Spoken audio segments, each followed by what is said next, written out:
Okay, akili nywele. Ndio maana niko na dread. So usanii muziki unaweza tegemea fully kama ushajua kucheza na platform yako na unashajua ni nini na kuingizia. Kama kuna sana lipo na YouTube mdundo, so ndio unajua unakulia wapi. But waseka sisi uko busy na street, bado nakazana na muziki na family.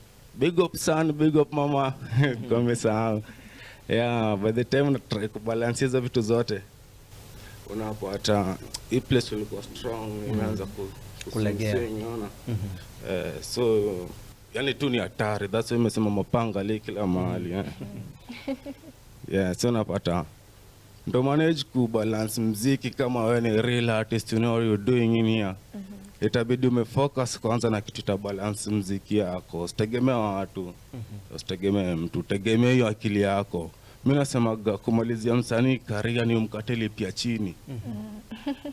Hata kwenda uliimezi sema hizi bonga unasheki. Hivyo ndo unaweza nimalizia career, but as long as I'm alive niko na nguvu. Tarajieni vitu hatari, si ati nini.